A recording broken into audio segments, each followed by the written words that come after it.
بسم الله الرحمن الرحيم الحمد لله رب العالمين والصلاة والسلام على أشرف الأنبياء والمرسلين نبينا محمد وعلى آله وصحبه أجمعين أما بعد فإن أصدق الحديث كتاب الله وخير الهدي هدي محمد صلى الله عليه وآله وسلم وشر الأمور محدثاتها وكل محدثة بدعة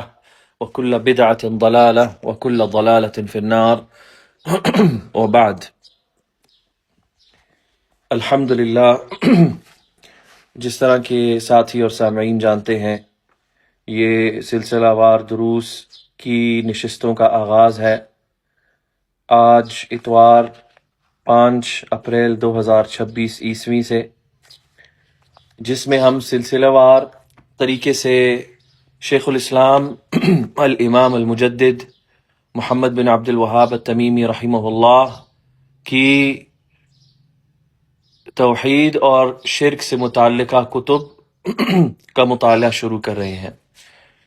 اور ان کتب پر جو شروحات ہم نے منتخب کیے ہیں وہ سعودی عرب کے مفتی اعظم الشیخ الدکتور صالح بن عبداللہ الفوزان حافظہ اللہ کی شروحات ہیں، اور جو پہلی کتاب ہے ان سلسلہ وار دروس میں انشاءاللہ وہ شیخ الاسلام محمد بن عبد الوہاب کی کتاب تفسیر کلماتی التوحید کہ کلمہ توحید کی تفسیر، اور اس پر شرح فرمایا ہے جس طرح کہ ہم نے بتلایا شیخ صالح الفوزان حافظہ اللہ نے۔ تو بلا تاخیر آغاز کرتے ہیں۔ فرماتے ہیں مصنف رحمہ اللہ، تو جب بھی ہم کہیں گے مصنف رحمہ اللہ تو اس سے مراد شیخ الاسلام محمد بن عبد الوہاب ہے، اور جب ہم کہیں گے شارح تو اس سے مراد شیخ صالح الفوزان ہے۔ تو مصنف رحمہ اللہ فرماتے ہیں بسم اللہ الرحمن الرحیم۔ شیخ محمد بن عبد الوہاب رحمہ اللہ تعالی سے کلمہ لا الہ الا اللہ کے معنی کے بارے میں سوال ہوا تو انہوں نے جواب میں یہ تحریر کیا کہ جان لو رحمک اللہ تعالی کہ اللہ تم پر اپنی رحمت نازل فرمائے کہ یہ جو کلمہ ہے یہ اسلام اور کفر کے مابین فرق کرنے والا کلمہ ہے۔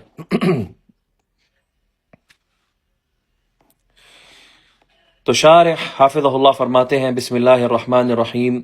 الحمد للہ والصلاة والسلام علی رسول اللہ وعلی آلہ واصحابہ وبعد۔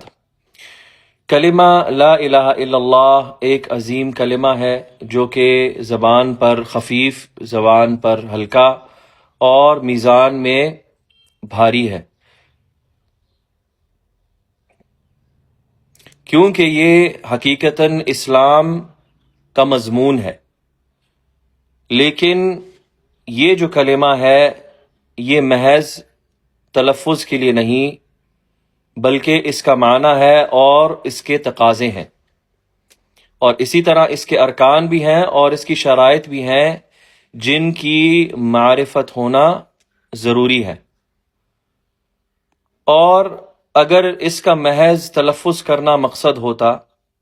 تو ہر انسان اسے کہہ کر مسلمان ہو جاتا، کیونکہ لا الہ الا اللہ کہنا آسان ہے، تو ہر انسان اسے کہہ کر مسلمان ہو جاتا، چاہے وہ اس کے بعد کوئی عمل کرے یا نہ کرے۔ تو یہ عظیم کلمہ یہ کلمہ جو ہے یہ عظیم ہے، لیکن اس کا معنی ہے، اس کے تقاضے ہیں، اس کے رکن ہیں، اس کی شرائط ہیں جن کو بجا لانا ضروری ہے، اور اسی لیے یہ نہ تو فائدہ یہ کوئی فائدہ نہیں پہنچاتا سوائے اس کے ساتھ ان چیزوں کا وجود ہو جن کو ہم نے ذکر کیا ہے۔ تو یہ جو کلمہ ہے اس کے بہت سے نام ہیں، جن میں سے کلمۃ الاخلاص ہے، یعنی لا الہ الا اللہ کے بہت سارے نام ہیں اس کلمے کے، اسے کلمۃ الاخلاص بھی کہا گیا ہے، کیونکہ اس کے ذریعے انسان اللہ کے ساتھ شرک سے بچتا ہے۔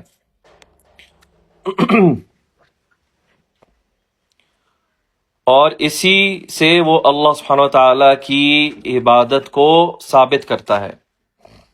اسی لیے اسے کلمۃ الاخلاص کہا گیا ہے۔ اخلاص سے معنی یہ کہ اخلاص توحید، یعنی توحید کو خالص کرنے والا کلمہ، اور عبادت کو خالص کرنے والا کلمہ جس سے اللہ کے ساتھ شرک سے اجتناب کیا جاتا ہے۔ اور اسے کلمۃ التقوی بھی کہا گیا، لا الہ الا اللہ کو کلمۃ التقوی بھی کہا گیا، جس طرح کہ اللہ سبحانہ و تعالی کے فرمان میں ہے، جو کہ سورۃ الفتح کی آیت ہے، اذ جعل الذین کفروا فی قلوبہم الحمیۃ حمیۃ الجاہلیہ فأنزل الله سكينته على رسوله وعلى المؤمنين وألزمهم كلمة التقوى وكانوا أحق بها وأهلها وكان الله بكل شيء عليما۔ فرمان باری تعالی ہے کہ جب کفر کرنے والوں نے اپنے دل میں حمیت بٹھا لی، اور وہ حمیت جو جاہلیت کی حمیت ہے، تو اللہ نے اپنے رسول پر اور مؤمنوں پر سکینت والا کلمہ اتارا، اور انہیں اس کلمے پر ڈٹا دیا، اور انہیں تقوی کے کلمے پر ڈٹا دیا، اور وہ اس کے سب سے بڑھ کر حقدار تھے اور اس کے اہل تھے، اور بے شک اللہ ہر چیز کا علم رکھنے والا ہے۔ تو کلمۃ التقوی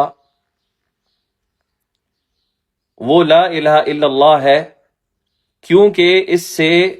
کہنے والا اللہ سبحانہ و تعالی کے لیے، کیونکہ اسے کہنے والا اللہ سبحانہ و تعالی کے لیے خالص طور پر کہتا ہے، جس سے وہ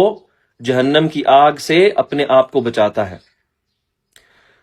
کیونکہ یہ ہر قسم کے نیک اعمال کا تقاضا کرتا ہے۔ یعنی لا الہ الا اللہ جب ہم یہ کہتے ہیں کہ یہ تقاضا کرتا ہے، کیا مطلب ہے؟ اسے آسان لفظوں میں اگر ہم کہیں کہ لا الہ الا اللہ تقاضا کرتا ہے نیک اعمال کی، مطلب وہ ان کو طلب کرتا ہے۔ جو لا الہ الا اللہ کا اقرار کرنے والا ہے، اس کو کہنے والا ہے، اس کو تلفظ کرنے والا ہے، اس کا اعتقاد رکھنے والا ہے، تو یہ کلمہ اس سے طلب کرتا ہے ضرورت کی تحت کہ وہ کچھ چیزوں کو بجا لائے۔ یہ مطلب ہے کہ یہ اعمال صالحہ کا، نیک اعمال کا تقاضا کرتا ہے، کیونکہ تقوی جو ہے وہ خود ہی اعمال صالحہ ہے، اور فرمانبرداریاں بھی اس میں شمار ہیں، اور یہ جو کلمہ ہے یہ تقاضا کرتا ہے ہر قسم کے نیک عمل کا اور ہر قسم کی فرمانبرداری کا، تو اسی لیے یہ کلمۃ التقوی ہے۔ اور اسی طرح اس کا نام، یعنی لا الہ الا اللہ کے کلمے کا نام العروۃ الوثقی بھی ہے، العروۃ الوثقی۔ اور اس کا معنی اگلی آیت میں آئے گا، جو شیخ یہاں پر بطور دلیل استعمال کرتے ہیں، سورۃ البقرہ کی آیت۔ فرمان باری تعالی ہے فَمَن يَكْفُرْ بِالطَّاغُوتِ وَيُؤْمِن بِاللَّهِ فَقَدِ اسْتَمْسَكَ بِالْعُرْوَةِ الْوُثْقَى لَا انفصام لَهَا وَاللَّهُ سَمِيعٌ عَلِيمٌ۔ تو جو کوئی بھی طاغوت پر کفر کرے گا اور اللہ پر ایمان لائے گا، تو وہ ایسے کڑے کو تھام لے گا، ایسے مضبوط کڑے کو تھام لے گا جو کبھی نہیں ٹوٹتا، اور اللہ سب کچھ سننے والا اور سب علم رکھنے والا ہے۔ تو یہ مطلب ہے عروۃ الوثقی، یعنی مضبوط کڑا۔ کڑا کیا ہوتا ہے؟ جس کو تھاما جاتا ہے، جس کو تھاما جاتا ہے سہارے کے لیے، اور وہ کڑا مضبوط ہو کہ وہ ٹوٹے نہ۔ تو یہاں پر کیا ہے اس آیت میں عروۃ الوثقی سے کیا مراد ہے؟ یکفر بالطاغوت ویؤمن باللہ، کہ وہ طاغوت پر کفر کرتا ہے اور اللہ پر ایمان لاتا ہے۔ یہی معنی ہے لا الہ الا اللہ کا۔ اور وہ کیا ہے کہ طاغوت پر کفر کرنا، یہ معنی ہے لا الہ کا، کہ کوئی سچا معبود نہیں، کوئی سچا معبود نہیں۔ اور لوگ بہت سے پوچھتے ہیں کہ لغوی اعتبار سے اگر آپ اس کا جو ترجمہ کرتے ہیں اس میں سچے کا لفظ کہاں سے آ گیا، تو اس کا بیان انشاءاللہ اسی کتاب میں شیخ کی شرح میں آئے گا۔ تو جب کہا جاتا ہے لا الہ، کہ کوئی معبود نہیں یعنی کہ سچا، کوئی عبادت کے لائق نہیں سچا، وَيُؤْمِن بِاللَّهِ، اور وہ اللہ پر ایمان لاتا ہے، تو یہ معنی ہے الا اللہ کا، سوائے اللہ کے۔ تو طاغوت کا کفر کرنا اور اللہ پر ایمان لانا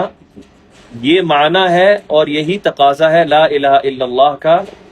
اور اسی لیے اسے عروۃ الوثقی کہا گیا، مضبوط کڑا۔ اور اسی طرح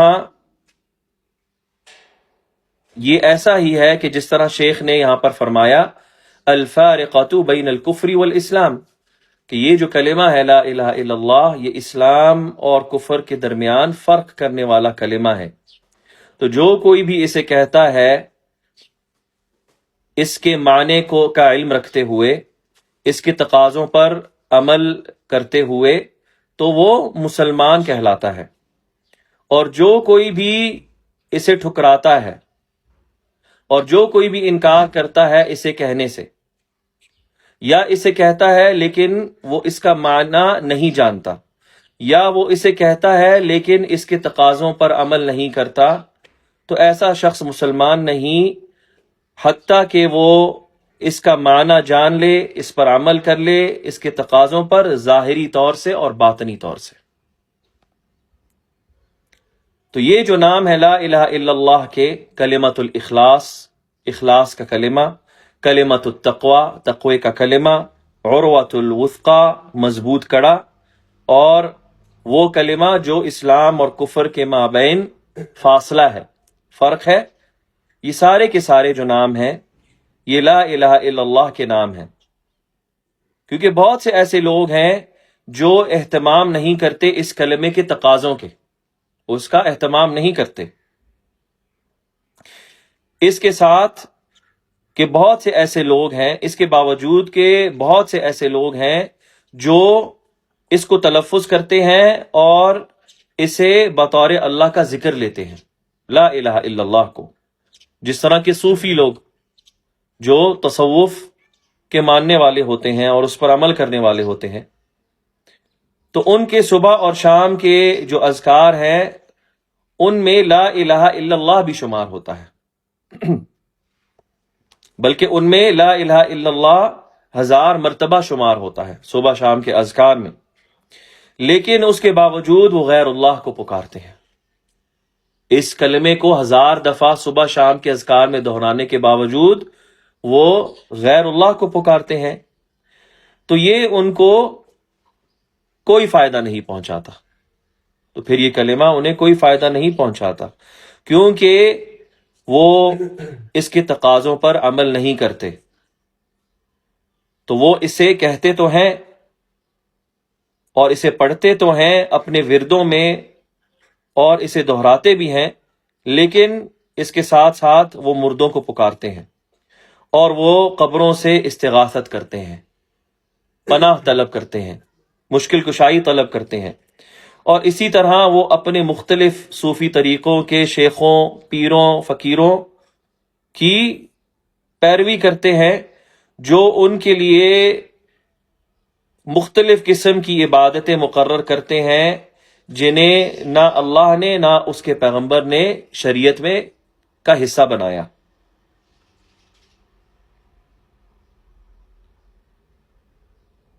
تو وہ اپنی جو تشریح ہے، شریعت ہے، اسے رسول اللہ صلی اللہ علیہ وسلم سے نہیں لیتے، بلکہ وہ اپنی شریعت کو اپنے صوفی طریقوں کے مشائخ، پیروں اور فقیروں اور ولیوں سے لیتے ہیں۔ تو ایسے جو لوگ ہیں وہ لا الہ الا اللہ کا بکثرت تلفظ کرتے ہیں صبح شام، لیکن وہ ان کو کوئی فائدہ نہیں پہنچاتا، اور وہ ان کے کوئی کام نہیں آئے گا اور نہ ہی ان کے فائدے کا ہوگا۔ اور اسی طرح ایسے صوفی بھی ہوتے ہیں، صوفیوں میں سے ایسے بھی ہوتے ہیں جو اس کلمے کو تلفظ ہی نہیں کرتے، اور یہ وہ لوگ ہیں جو گمان کرتے ہیں کہ یہ خواص الخواص میں سے ہو گئے ہیں، یعنی یہ اونچے درجے کے صوفی طریقوں پر جو ہے وہ رائج ہو گئے ہیں، اور وہ خاص الخواص میں سے یعنی اسپیشل آف دا اسپیشل لوگوں میں سے ہو گئے ہیں۔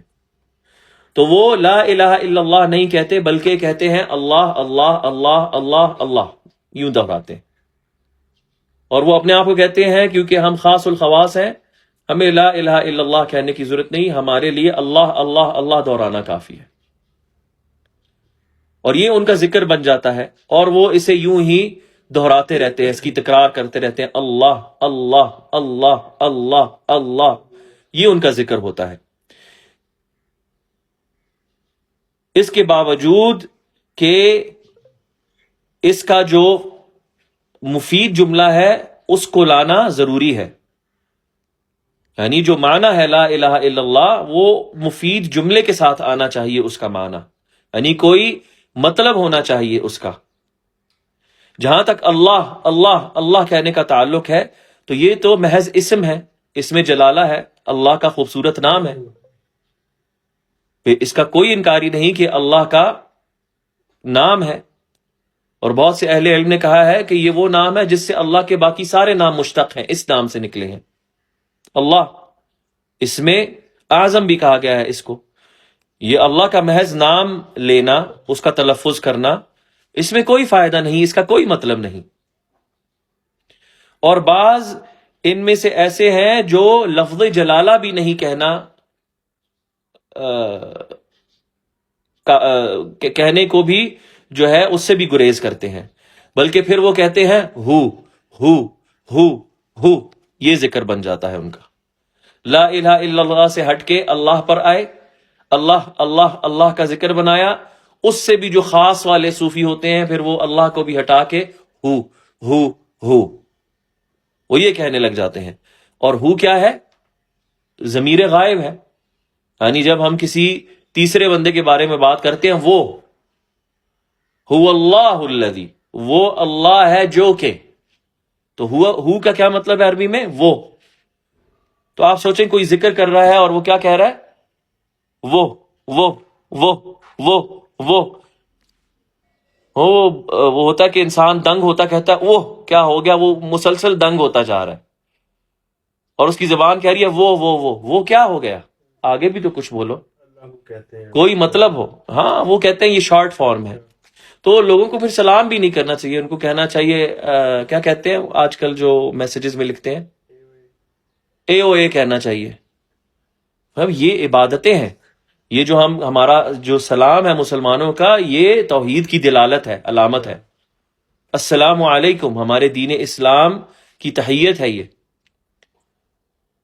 اللہ اکبر کہنا اس کا کوئی مطلب ہے کہ اللہ سب سے بڑا ہے۔ سبحان اللہ کہنا کہ اللہ پاک ہے۔ الحمدللہ کا مطلب ہے ساری حمد و ثنا اللہ کے لیے ہے۔ لا الہ الا اللہ کا مطلب ہے اللہ کے سوا کوئی عبادت کے لائق نہیں۔ اللہ اللہ کہنا، اس کو چھوڑ کے ہو پہ آئے، آگے شیخ کیا فرماتے ہیں، تو وہ ہو ضمیر غائب کو استعمال کرتے ہیں، اور اس کا کوئی مطلب نہیں اکیلے، بلکہ یہ اس کلمے کے ساتھ کھلواڑ ہے۔ تو ضروری ہے ان معاملات کی طرف توجہ کرنے کا، کیونکہ شیطان جو ہے جب اس نے یہ جان لیا کہ یہ کلمہ اسلام کا کلمہ ہے اور لوگوں کے ہاں رغبت پائی جاتی ہے اس کی تلفظ کی اپنے ذکر و اذکار میں، تو اس نے لوگوں کو ان ہیلے بہانوں کے ذریعے اس کلمے سے ہٹانا چاہا، اس کلمے سے ہٹانا چاہا، اور پھر وہ ان کے پاس اس طرح کے وسواس لے کر آیا کہ تم خاص الخواص ہو، تمہارے لیے اب اللہ کہنا کافی ہے، تم ان سے بڑھ کر خاص و خواص ہو، تمہارے لیے ہو کافی ہے۔ تو اس نے ان کو کن وسواس میں ڈالا کہ تم یہ کہا کرو اللہ اللہ، یا تم یوں کہا کرو ہو۔ اور بعض ان میں سے ایسے ہیں جو تو نہ تو اللہ کہتے ہیں اور نہ ہی ہو کہتے ہیں، بلکہ وہ اس کو صرف اور صرف اپنے دل میں کہتے ہیں، اور یہ سب کا سب شیطان کا کھلواڑ ہے، اور اس پر توجہ کرنا، اس سے بچنا ضروری ہے۔ اور لوگوں میں سے ایسے بھی ہیں جنہیں شیطان نے لا الہ الا اللہ کہنے سے غافل کر دیا ہے، انہیں غفلت میں ڈال دیا ہے اس سے، تو وہ اسے نہیں کہتے سوائے نادر حالات میں، کبھی کبھار، اور نہ ہی وہ اللہ کا ذکر کرتے ہیں اس کلمے سے سوائے چند اوقات میں، اور نہ ہی وہ اس کو دہراتے ہیں، اس کے باوجود کہ یہ میزان میں بہت بھاری ہے، یعنی کہ لا الہ الا اللہ، جس طرح کی کتاب التوحید میں آیا ہے کہ اگر اسے ایک پلڑے میں ڈال دیا جائے اور آسمان اور جو کچھ بھی اس میں ہے سوائے اللہ کے، اور اس کے ساتھ جو زمین ہے اور جو کچھ اس میں ہے، اس سب کو دوسرے پلڑے میں ڈال دیا جائے تو یہ اس سے ان سب سے بھاری ہوگا۔ تو لا الہ الا اللہ ان سب سے بھاری ہوگا، تو یہ ان سب سے بھاری ہے جو کچھ آسمانوں اور زمینوں میں ہے سوائے اللہ کے، تو یہ ایک عظیم کلمہ ہے، لیکن بہت ہی کم لوگ ہیں جو اس کی طرف توجہ کرتے ہیں اور اس کو حاضر ذہنی سے اپناتے ہیں، بہت کم لوگ ہیں، اور بہت ہی کم لوگ ہیں جن کی زبانیں اس کی عادی ہو گئی ہیں، اس کے تلفظ کی، اس کو دہرانے کی، سوائے ان کے کہ جنہیں اللہ سبحانہ وتعالیٰ توفیق عطا فرمائے۔ اللہ سبحانہ وتعالیٰ ہم سب کو توفیق عطا فرمائے کہ ہم اس کلمے کے جو تقاضے ہیں، اس کا جو مفہوم ہے، اس پر جو اعمال ہیں اور اس کا جو اعتقاد ہے، اس کو بخوبی اپنائیں اور اسے اپنے دن رات اپنی زبان کی زینت بنائیں۔ آگے مصنف رحمہ اللہ فرماتے ہیں، اور یہ کلمۃ التقوی ہے، اور یہ عروۃ الوثقی ہے، اور یہ وہ ہے جسے وہ کلمہ ہے جسے ابراہیم نے اپنے پیچھے چھوڑا تاکہ اس کی طرف لوٹا جائے، جسے ابراہیم علیہ السلام نے اپنے عقب میں اپنے پیچھے چھوڑا تاکہ اس کی طرف لوٹا جائے۔ اس کے بیان میں شارح حافظہ اللہ فرماتے ہیں، تو یہ جو کلمہ ہے لا الہ الا اللہ، یہ وہ ہے جس سے ابراہیم علیہ السلام نے اپنے اس قول میں مراد لیا، جو سورۃ الزخرف میں آیا ہے، اننی براء مما تعبدون الا الذی فطرنی، کہ میں بری ہوں ان سے جن کی تم عبادت کرتے ہو۔ ابراہیم علیہ السلام نے اپنی جو مشرک قوم تھی ان سے مخاطب ہو کے فرمایا، میں بری ہوں اس سے جس کی تم عبادت کرتے ہو، سوائے اس کے جس نے مجھے پیدا کیا، جس نے مجھے بنایا۔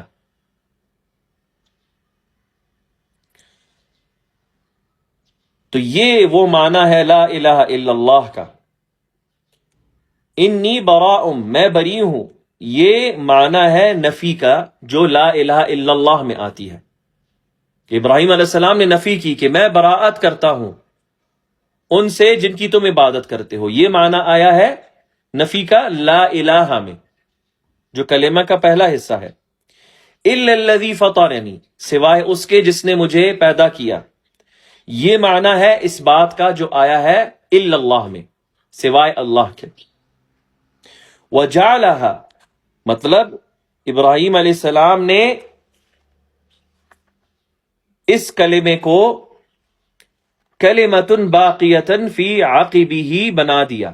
اپنی ذریت کے لیے، یعنی وہ کلمہ اپنے بعد رہنے والا اپنی آل اولاد کے لیے، اسے وہ کلمہ مقرر کر دیا، تو ان میں وہ رہے جو اس کلمے لا الہ الا اللہ کو کہنے والے ہیں، اور انہوں نے اس کلمے کو ترک نہیں کیا، اور نہ ہی ان سب، بلکہ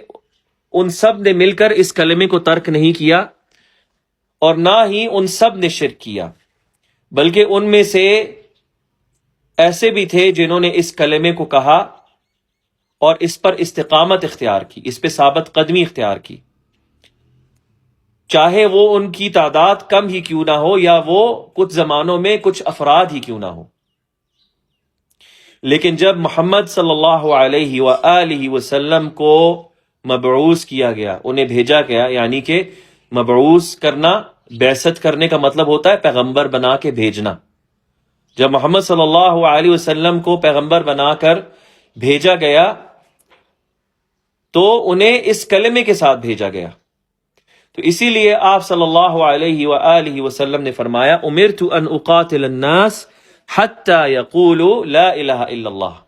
مجھے حکم دیا گیا ہے کہ میں لوگوں کے ساتھ لڑوں جب تک کہ وہ نہ کہہ دیں لا الہ الا اللہ، اللہ کے سوا کوئی سچا معبود نہیں۔ فَإِذَا قَالُوهَا عَصَمُوا مِنِّي دِمَاءَهُمْ وَأَمْوَالَهُمْ إِلَّا بِحَقِّهَا، اگر وہ اسے کہہ دیں تو وہ مجھ سے اپنا خون اور اپنا مال بچا لیں گے، سوائے اس کے حق کے، سوائے اس کے حق کے۔ وَحِسَابُهُمْ عَلَى اللَّهِ، اور ان کا باقی حساب اللہ پر ہے۔ یہاں پر جو آپ صلی اللہ علیہ وسلم کا فرمان ہے سوائے اس کے حق کے، کہ اگر وہ یہ کہہ دیں یہ کلمہ لا الہ الا اللہ تو اپنا جان اور مال مجھ سے بچا لیں گے سوائے اس کے حق کے۔ کیا مطلب ہے اس کے حق کے؟ کہ وہ اگر مسلمان ہو جائے لا الہ الا اللہ کہہ کے، پھر مسلمان ہوتے ہوئے ان سے کوئی ایسا کام ہو جائے کہ جس سے پھر اس لا الہ الا اللہ کی جو شریعت ہے اس کا تقاضا پورا کرنا بنتا ہے، جس طرح کہ کوئی مسلمان کسی مسلمان کو قتل کر دے، ہے تو وہ مسلمان، اس نے قتل کیا، قتل کرنے سے وہ کافر تو نہیں ہوا، بہت بڑا گناہ ہوا ہے اس سے، لیکن اب اس کا حق لے گا یہ لا الہ الا اللہ، اس سے کیا حق لے گا؟ قصاص کا، کیونکہ اس نے مسلمان کو قتل کیا، اب وہ قتل کیا جائے گا، یا پھر جو قتل ہوا شخص اس کا ولی اس کو معاف کرے گا یا اس کو اس کے بدلے دیت کے پیسے دے گا۔ یہ مطلب ہے اس حق کا۔ تو آگے شیخ فرماتے ہیں حافظہ اللہ، تو رسول کو لا الہ الا اللہ کے ساتھ بھیجا گیا، اور یہ جو کلمہ ہے یہ وہی کلمہ ہے جسے ان کے جد امجد ابراہیم علیہ السلام نے اپنے پیچھے اپنی نسلوں کے لیے چھوڑا تھا۔ تو نبی صلی اللہ علیہ وسلم جب لا الہ الا اللہ لے کے آئے، یہ وہ وراثت لے کر آئے جو ابراہیم علیہ السلام نے اپنی آل اولاد کے لیے چھوڑی تھی۔ یہ وہ ورثہ ہے ابراہیم علیہ السلام کا، کلمہ لا الہ الا اللہ۔ تو محمد صلی اللہ علیہ وسلم جو ہے حقیقتاً وہ تھے ابراہیم علیہ السلام کے بعد میں آنے والے، ان کی آل اولاد میں سے جو اس کلمے کو بلند کریں گے، پیغمبروں میں سے آخری پیغمبر علیہ الصلاۃ والسلام۔ تو اللہ سبحانہ وتعالیٰ نے آپ علیہ الصلاۃ والسلام کو اس کلمے کے ساتھ لوگوں کی طرف بھیجا، ان کے ساتھ قتال کرنے کے لیے۔ تو یہ وہ عظیم کلمہ ہے جس کی طرف لعلہم یرجعون، جس کی طرف شاید وہ لوٹیں، جو آیت میں آئے ہیں الفاظ کہ ابراہیم نے یہ کلمہ اپنے پیچھے چھوڑا تاکہ وہ اس کی طرف لوٹے، یعنی اس کلمہ لا الہ الا اللہ کی طرف لوٹے، اللہ کی شرک سے توبہ طائب ہو کے اس کی توحید کو اپنا کے۔ تو محمد صلی اللہ علیہ وسلم کی بعثت کے ساتھ بہت سے ابراہیم علیہ السلام کی ذریت کے لوگ اس کلمے کی طرف واقعی لوٹے۔ تو رسول صلی اللہ علیہ وسلم کو اس کلمے کے ساتھ بھیجا گیا، اس کی دعوت کے لیے، اس کی کو بجا لانے کے لیے، اس پر عمل کرنے کے لیے۔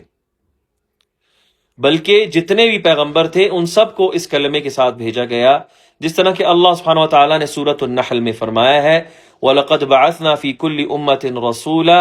أَنِ اعْبُدُوا اللَّهَ وَاجْتَنِبُوا الطَّاغُوتَ، بے شک ہم نے ہر امت کی طرف پیغمبر بھیجا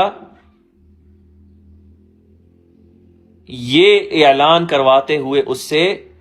کہ بے شک اللہ اکیلے کی عبادت کرو اور طاغوت سے اجتناب کرو، طاغوت سے دوری اختیار کرو۔ تو یہ لا الہ الا اللہ کا معنی جو ہے اعبد اللہ واجتنب الطاغوت میں ملتا ہے کہ اللہ کی عبادت کرو اور طاغوت سے کنارہ کشی اختیار کرو۔ یہ معنی جو ہے نفی اور اثبات کا اس آیت میں موجود ہے۔ اسی طرح سورۃ الانبیاء کی آیت میں بھی ہے وَمَا أَرْسَلْنَا مِن قَبْلِكَ مِن رَّسُولٍ إِلَّا نُوحِي إِلَيْهِ أَنَّهُ لَا إِلَٰهَ إِلَّا أَنَا فَاعْبُدُونِ، کہ اور ہم نے کوئی پیغمبر نہیں بھیجا آپ سے پہلے سوائے کہ ہم نے اس کی طرف وحی کی کہ بے شک کوئی سچا معبود نہیں سوائے میرے، تو میری ہی عبادت کرو۔ اور اسی طرح سورۃ النحل میں ينزل الملائکۃ بالروح من امرہ علی من یشاء من عبادہ، وہ فرشتوں کو روح کے ساتھ اتارتا ہے اپنا حکم دے کے جس پر وہ چاہتا ہے، یعنی پیغمبروں میں سے، اپنے بندوں میں سے چن کے، یعنی انبیاء اور رسل کو۔ اور سورۃ النحل میں مزید آتا ہے ان انذروا انہ لا الہ الا انا فاتقون، کہ وہ ڈرائیں کہ بے شک کوئی سچا معبود نہیں سوائے میرے، تو وہ تقوی اختیار کرے، تو وہ میرا تقوی اختیار کرے۔ تو یہ جو لا الہ الا اللہ کی اس بات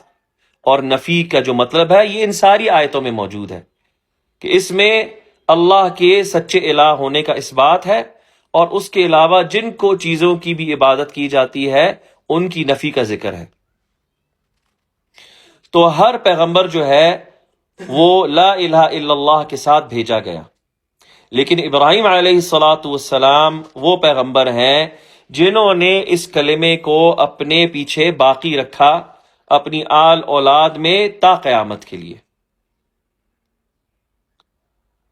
تو ابھی بھی ابراہیم علیہ السلام کی ذریت میں وہ موجود ہیں جو اس کلمے کے وارث ہیں، علم اور عمل اور اس کو بجا لانے کے لحاظ سے، اور بہت سے ایسے بھی ہیں جنہوں نے اس کلمے سے منہ موڑا۔ اگر آپ یہ دیکھیں تو یہ سچی بات ہے کہ ابراہیم علیہ السلام کو ابو الانبیاء کیوں کہا جاتا ہے، انبیاء کے والد، کیونکہ ابراہیم علیہ السلام کے دو بیٹے ہیں، بڑے اسماعیل، چھوٹے اسحاق۔ اسماعیل کی آل اولاد سے خاتم النبیین محمد صلی اللہ علیہ وسلم آئے، اور اسحاق علیہ السلام سے جتنے بھی بنی اسرائیل کے سارے پیغمبر ہیں، یعقوب، یوسف، ان کے باقی بیٹے، اس کے بعد داود، سلیمان، موسیٰ، عیسیٰ، زکریا، یحییٰ، جتنے بھی سارے ہیں، تو حقیقتاً ابراہیم علیہ السلام جو ہیں ان کی ہی اولاد نے اس کلمے کو ورثے میں پایا، چاہے اکثریت نے اس کو ٹھکرایا ہو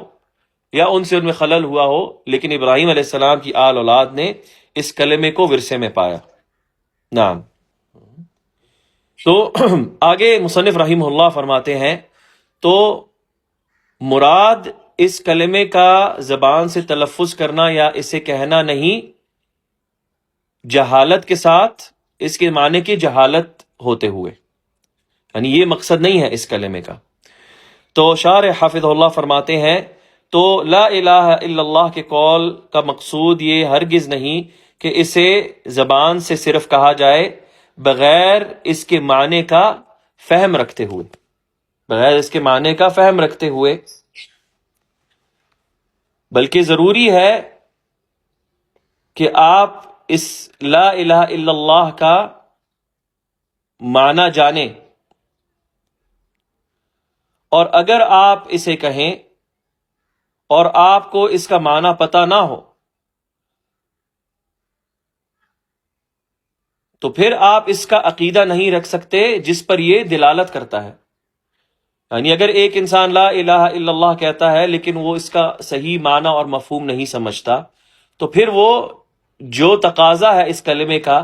وہ اس کے مطابق صحیح عقیدہ نہیں رکھ سکتا جس چیز پر یہ کلمہ دلالت کرتا ہے، جس کی طرف یہ اشارہ کرتا ہے.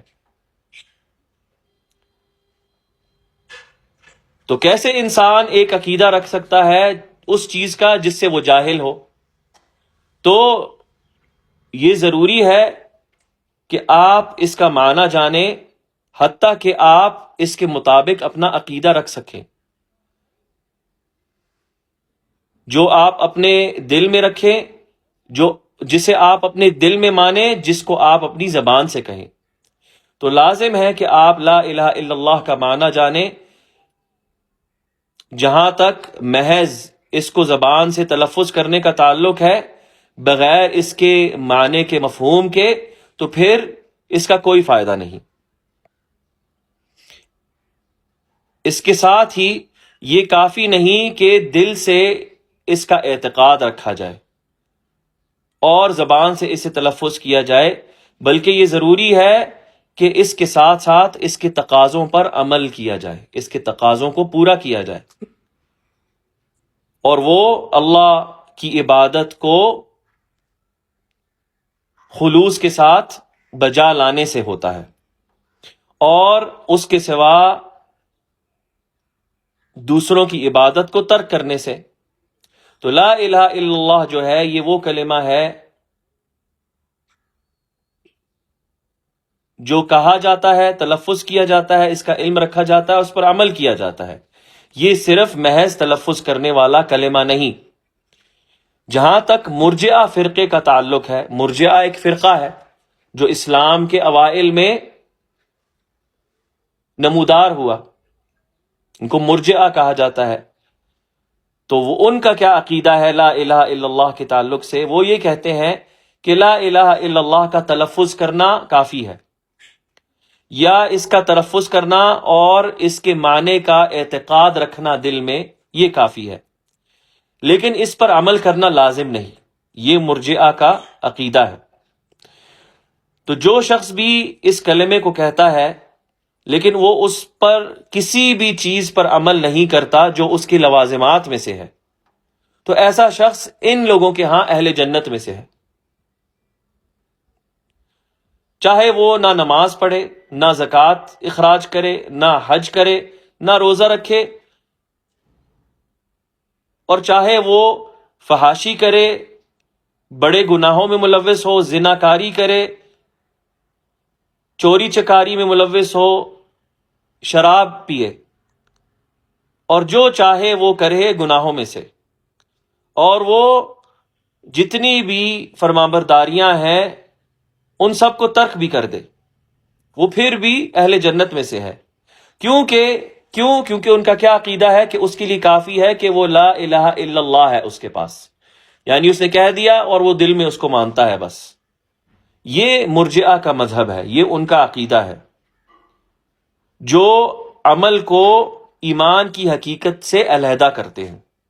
یعنی کہتے ہیں عمل جو ہے وہ ایمان کا حصہ نہیں ہے، اور وہ عمل کو یہ اس طرح مانتے ہیں کہ جس طرح اگر عمل کر دیا جائے تو یہ اچھی بات ہے، نہ کیا جائے تو کوئی لازم نہیں. کیونکہ جو شخص ہے اس کے پاس اگر لا الہ الا اللہ ہے تو یہ اس کے لیے کافی ہے. اور یہ ان احادیث سے دلیل پکڑتے ہیں جو یہ معنی دیتی ہیں کہ جس کسی نے بھی لا الہ الا اللہ کہا تو وہ جنت میں داخل ہوگا. لیکن رسول صلی اللہ علیہ وآلہ وسلم نے ان احادیث پر اکتفا نہیں کیا.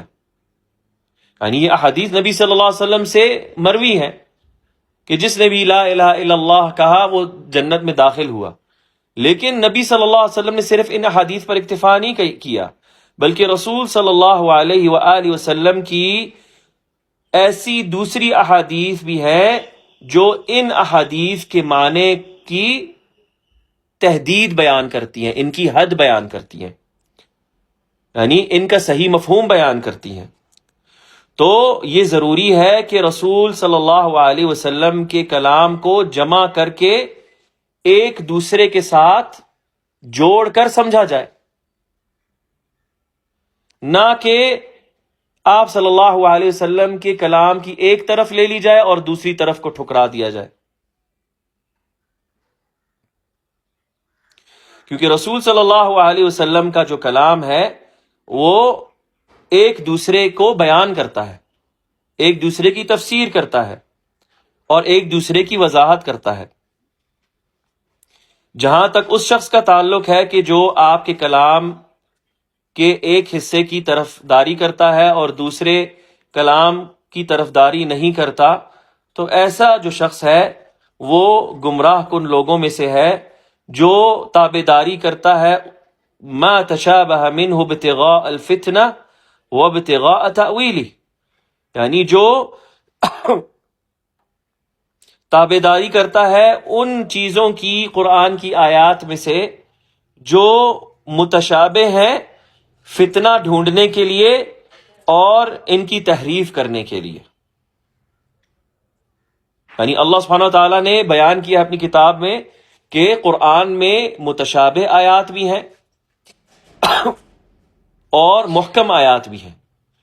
محکم آیات کا مطلب واضح ہے، اور جو متشابہ ہیں یعنی اس میں ملتی جلتی چیز لگتی ہے، یعنی مفہوم تھوڑے الگ الگ سمجھ آتے ہیں. اور اللہ نے پھر یہ بھی واضح کر دیا کہ جن لوگوں کے دلوں میں فتنہ ہے، جو فتنہ چاہتے ہیں اور جو قرآن کی صحیح معنی کی تحریف کرنا چاہتے ہیں، تو پھر وہ متشابہ آیات پہ اپنا مذہب بناتے ہیں، ان کی طرف رجوع کرتے ہیں بغیر محکم آیات کو مد نظر رکھتے ہوئے. آل عمران کی آیت ہے یہ. تو رسول صلی اللہ علیہ وآلہ وسلم نے فرمایا من قال لا الہ الا اللہ وکفر بما عبد من دون اللہ. اب یہ دوسری حدیث ہے، اور یہ جو حدیث ہے اسے امام مسلم نے روایت کیا ہے طارق ابن اشیم سے، کہ آپ نے فرمایا کہ جس کسی نے بھی لا الہ الا اللہ کہا اور کفر کیا اس کا جو اللہ کے علاوہ جس کی عبادت کی جاتی ہے، تو وہ جنت میں داخل ہوگا. تو یہ جو حدیث ہے صحیح ہے. تو پھر جو مرجئہ کا جو عقیدہ رکھنے والے ہیں وہ اس حدیث سے کیوں غافل بنتے ہیں، کیوں غفلت برتتے ہیں؟ آپ صلی اللہ علیہ وسلم نے ایک اور حدیث میں فرمایا فَإِنَّ اللَّهَ حَرَّمَ عَلَى النَّارِ مَنْ قَالَ لَا إِلَهَ إِلَّا اللَّهِ يَبْتَغِي بِذَلِكَ وَجْهَ اللَّهِ، کہ بے شک اللہ نے جہنم کی آگ پر حرام کر دیا ہے وہ جو کہتا ہے لا الہ الا اللہ، اس کو جس کے ذریعے وہ اللہ کا چہرہ چاہتا ہے، یعنی اللہ کے وجہ کے لیے وہ کرتا ہے. یہ جو حدیث ہے اسے بخاری اور مسلم نے روایت کیا عتبان ابن مالک سے. تو جہاں تک اس کا تعلق ہے جو لا الہ الا اللہ کہتا ہے لیکن وہ ان کا کفر نہیں کرتا جنہیں اللہ کے علاوہ پوجا جاتا ہے اور وہ ولیوں اور صالحین کو پکارتا ہے، تو لا الہ الا اللہ ایسے شخص کو کوئی نفع نہیں پہنچائے گا، کیونکہ رسول اللہ صلی اللہ علیہ وسلم کا کلام جو ہے وہ ایک دوسرے کی تفسیر بیان کرتا ہے اور ایک کلام دوسرے کلام کی حد مقرر کرتا ہے. تو اسی لیے آپ کے کلام میں سے بعض کو لے کر بعض کو ترک نہیں کیا جا سکتا. اور اللہ سبحانہ و تعالیٰ فرماتا ہے سورۃ آل عمران میں هو الذی انزل علیک الکتاب منہ آیات محکمات ہن ام الکتاب، کہ وہی ہے جس نے آپ پر کتاب نازل کی ہے جس میں محکم آیات واضح آیات ہیں، ہن ام الکتاب، اور یہی کتاب کی اساس ہے، اور یہی کتاب کی اساس ہے. وَأُخَرُ مُتَشَابِهَاتٍ، اور دوسری بعض آیتیں جو متشابہات ہیں، جو ملتی جلتی ہیں. فَأَمَّا الَّذِينَ فِي قُلُوبِهِمْ زَيْغٌ فَيَبْتَغُونَ مَا تَشَابَهَ مِنْهُ، تو جہاں تک ان کا تعلق ہے کہ جن کے دلوں میں کجی ہے، گمراہی ہے، ٹیڑھا پن ہے، فَيَبْتَغُونَ مَا تَشَابَهَ مِنْهُ، تو پھر وہ ڈھونڈتے ہیں ان آیتوں کو جو متشابہ ہیں، ان میں سے صرف ان کو ڈھونڈتے ہیں، اس میں سے وہ لیتے ہیں جو ان کی مصلحت کے مطابق ہوتا ہے، اور ان آیات کو ترک کر دیتے ہیں جو ان کی مصلحت کے مطابق نہیں ہوتا، اور یہ کہتے ہیں کہ ہم نے قرآن سے دلیل لی ہے، ہم نے قرآن سے استدلال کیا ہے۔ تو ہم انہیں یہ کہتے ہیں کہ تم نے قرآن سے دلیل نہیں لی، قرآن جو ہے اگر وہ قرآن تو یوں یوں کہتا ہے اور قرآن تو یوں یوں کہتا ہے، تو پھر تم بعض کو کیوں پکڑتے ہو اور بعض کو کیوں ترک کرتے ہو؟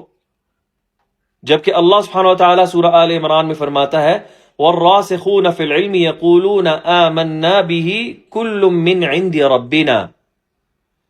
بلکہ جو علم میں راسخ ہیں، ثابت قدم ہیں، یعنی کہ علماء، وہ کہتے ہیں کہ ہم ایمان لاتے ہیں اس پر، یہ سب کی سب ہمارے رب کی طرف سے ہے، یعنی محکم بھی اور متشابہ بھی، وہ فرق نہیں کرتے، چاہے وہ محکم اور متشابہ۔ تو وہ متشابہ آیات میں جو بھی ان پہ کوئی کسی چیز کا اشتباہ ہوتا ہے، کوئی چیز سمجھ نہیں آتی، وہ اس کا مفہوم محکم آیات کی طرف لوٹاتے ہیں، جس سے ان کو متشابہ آیات کا صحیح مفہوم ملتا ہے، اور ان محکم آیات سے وہ ان متشابہ آیات کی تفسیر کرتے ہیں اور اس سے اس کی تقیید مانتے ہیں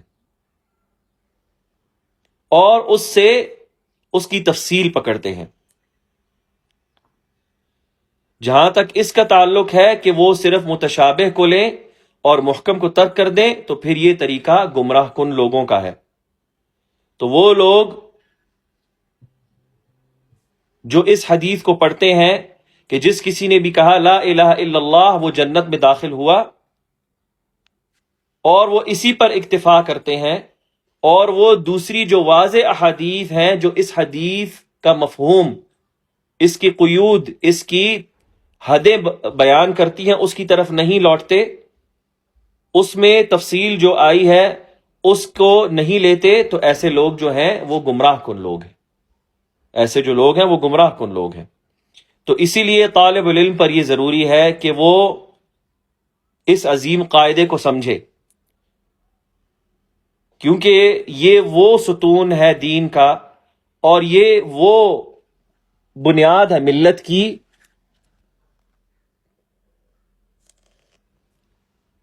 جس کا جاننا ضروری ہے۔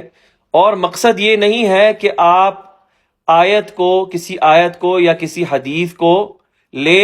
اور دوسری آیات اور احادیث کو ترک کر دیں، یعنی من مرضی سے نہیں کر سکتے آپ، یہ مقصد نہیں ہے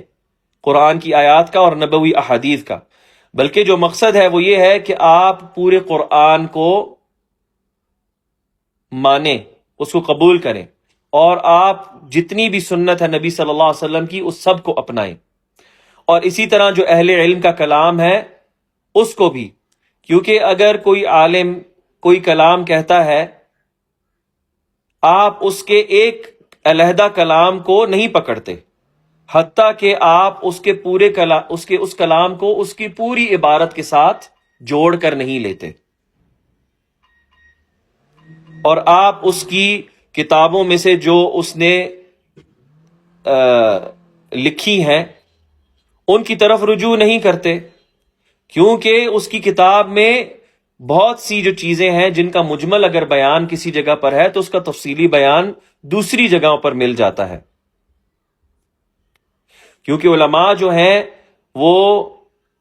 اللہ کی کتاب اور رسول صلی اللہ علیہ وسلم کی سنت کے مطابق چلتے ہیں۔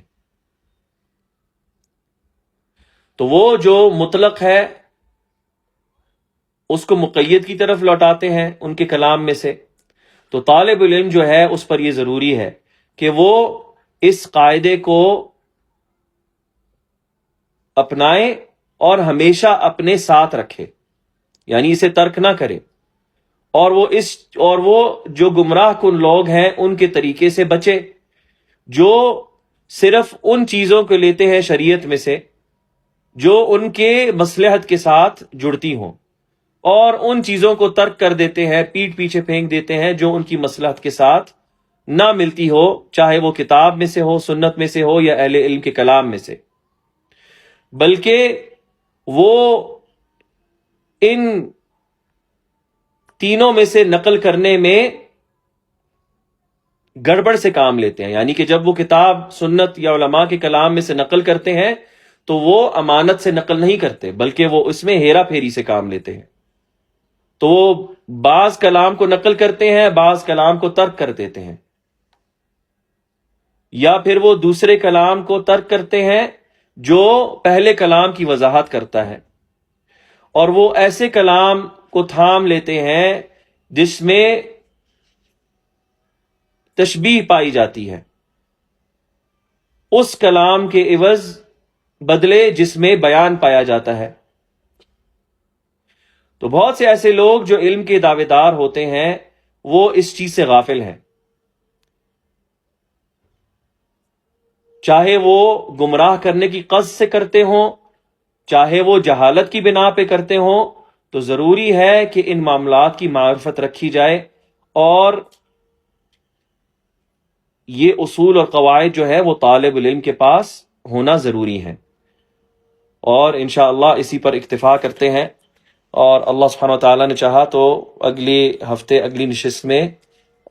یہیں سے آغاز کریں گے۔ واللہ تعالی عالم۔ سبحانک اللہم وبحمدک، اشہد ان لا الہ الا انت، استغفرک واتوب الیک۔ یہاں پر لکھا ہوا ہے ہاؤ از کفر بالطاغوت ڈن، ہاؤ از کفر بالطاغوت ڈن، یہاں پہ سوال ہے کہ طاغوت پر کفر کس طرح کیا جاتا ہے، یعنی وَمَن يَكْفُرْ بِالطَّاغُوتِ وَيُؤْمِن بِاللَّهِ، طاغوت پر کفر کیسے کیا جاتا ہے؟ اس کو ٹھکرا کے، اس کی جو عبادت ہے، جو باطل عقیدہ رکھا گیا طاغوت پر۔ طاغوت کیا ہے؟ طاغوت وہ ہے جو کچھ بھی اللہ کے علاوہ جس کی عبادت کی جاتی ہے اور وہ اس سے راضی ہو، تو اس کی عبادت کو ٹھکرانا، اس کو بدعقیدگی ماننا، اس سے بچنا، اس سے تحذیر کرنا، یہ سب کا سب اس میں آتا ہے، کفر پر طاغوت کرنے میں آتا ہے، طاغوت پر کفر کرنے میں آتا ہے۔ اور یہ صرف کافی نہیں ہے، اس کے ساتھ یہ ہے کہ وہ اللہ اکیلے کی عبادت جو اس نے اپنی شریعت میں نازل کی محمد صلی اللہ علیہ وسلم کے ذریعے، اس کے مطابق اللہ کی عبادت کرے۔ پھر یہ دونوں جب جمع ہوں گے تو کفر بالطاغوت اور ایمان باللہ مل کر لا الہ الا اللہ بنتا ہے۔ نعم۔ What is meant by I have ordered to fight until they testify لا الہ الا اللہ؟ مطلب کہ ان کے ساتھ لڑنا، صرف یہ نہیں لڑنا کہ یعنی بدن کے ساتھ لڑنا یا تلوار کے ساتھ، یعنی دعوت کے ذریعے۔ آپ صلی اللہ علیہ وسلم کی جو مکی زندگی ہے 13 سال کی، آپ صلی اللہ علیہ وسلم کی تلوار نہیں اٹھائی، آپ نے اپنی زبان سے لڑے اپنی قوم کے ساتھ۔ یعنی لڑنا کیا؟ ان کو ڈرانا شرک سے، اس کے نتیجے سے کہ جو جہنم ہے، اللہ کی پکڑ ہے، اور اللہ کی توحید کی طرف بلانا جو کہ ان کی زندگی کا مقصد ہے، جو کہ ان کا اصل تھا جس سے شیطان نے ان کو گمراہ کیا۔ تو یہ مطلب ہے لڑنے کا۔ تو آپ صلی اللہ علیہ وسلم کی 13 سال کی مکی زندگی اور پھر تقریباً 2-2.5 سال مدینہ کے بھی، یعنی 15 کم و پیش سال، آپ صلی اللہ علیہ وسلم نے جو لڑائی کی لا الہ الا اللہ پر، وہ کیا تھی؟ زبان کی دعوت، زبان سے دعوت دینا اس کلمے کی طرف، اس کی وضاحت کرنا، اس کے حق میں دلائل پیش کرنا، اس کی فہم اجاگر کرنا۔ اور پھر اس کے بعد جب آپ صلی اللہ علیہ وسلم کے قدم مضبوط ہوئے اور اللہ نے آپ کو قوت دی مسلمانوں کو، تو پھر اس کے بعد جہاد کا حکم نازل ہوا، پھر جنگ بدر ہوئی، پھر قتال ہوا تلواروں سے، جنگ سے، اس کے ذریعے آپ صلی اللہ علیہ وسلم لڑے اور لوگوں کو اسلام کی طرف مائل کیا، اور اگر وہ اسلام میں داخل ہوتے تو وہ ان کے لیے بہتر ہوتا، ان کا مال اور ان کی جانیں اور ان کی آبرو بچ جاتی، اور اگر وہ نہ قبول کرتے تو پھر وہ جزیہ دیتے اگر وہ اہل کتاب ہوتے، یا اگر وہ ان دونوں چیزوں ٹھکراتے تو وہ اپنے لیے موت خود چنتے۔ تو یہ مطلب ہے نبی صلی اللہ علیہ وسلم کا کہ مجھے بھیجا گیا ہے کہ میں لوگوں سے تب تک لڑوں کہ جب تک وہ گواہی نہ دے لا الہ الا اللہ کی۔ نام سبحانک اللہم و بحمدک اشہد ان لا الہ الا انت استغفرک و اتوب الیک۔ السلام علیکم ورحمۃ اللہ وبرکاتہ۔